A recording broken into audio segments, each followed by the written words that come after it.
নমস্কার বন্ধুরা, মালার রান্নাঘরে আপনাদের সবাইকে স্বাগত। আজকে রান্না করছি আলু চই ঝাল দিয়ে খাসির মাংসের পাতলা ঝোল।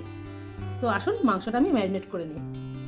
দিয়ে দিচ্ছি হলুদ গুঁড়ো, পরিমাণ মতো লবণ, দিয়ে দিচ্ছি কাশ্মীর লঙ্কার গুঁড়ো, এটা রঙের জন্য, আর ঝালের জন্য লাল লঙ্কা গুঁড়ো, জিরের গুঁড়ো, ধনিয়ার গুঁড়ো, রসুন বাটা, আদা বাটা আর পেঁয়াজ বাটা, দিয়ে দিচ্ছি সর্ষের তেল, দিয়ে দিচ্ছি গোটা রসুন আর চই ঝাল। এবার মাংসটা ভালো করে মাখিয়ে নেব।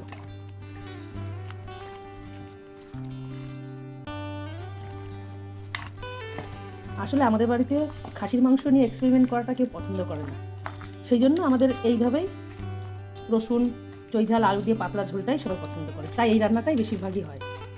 মাংসটা যত ভালো করে মাখাবো, মানে যত বেশি সময় ধরে, ততই মাংসটা বেশি টেস্টি হবে। আমার মাংসটা ম্যারিনেট করা হয়ে গেছে, চলুন রান্নাটা শুরু করা যাক। কড়াইটা গরম হয়ে গেছে, তেল দিয়ে দিচ্ছি, শুকনো লঙ্কা আর গোটা জিরে দিলাম, এবার একটু রসুন বাটা দিয়ে দিলাম, এবার দিচ্ছি অল্প পরিমাণ চিনি, ম্যারিনেট করে রাখা মাংসটা দিয়ে দিচ্ছি।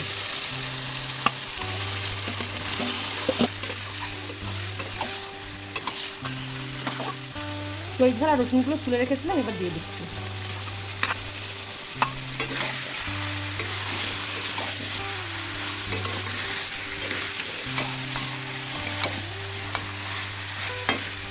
এবার আলুগুলো দিয়ে দিচ্ছি।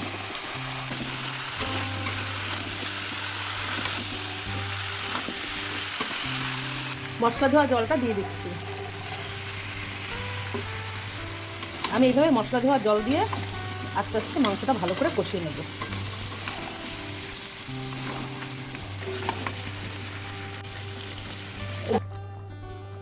মাংসটা কষানো হয়ে গেছে, তাই আমি গরম জল দিয়ে দিয়েছি।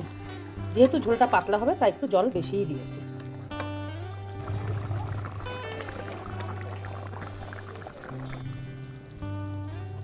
মাংস রান্নাটা হয়ে গেছে, এবার গরম মশলাগুলো দিয়ে দিচ্ছি।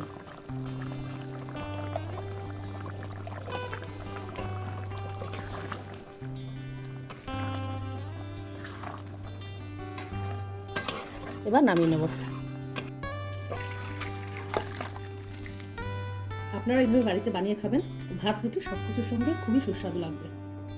আজ তবে আসি, দেখা হচ্ছে পরের ভিডিওতে। আপনারা সুস্থ থাকবেন, আনন্দে থাকবেন।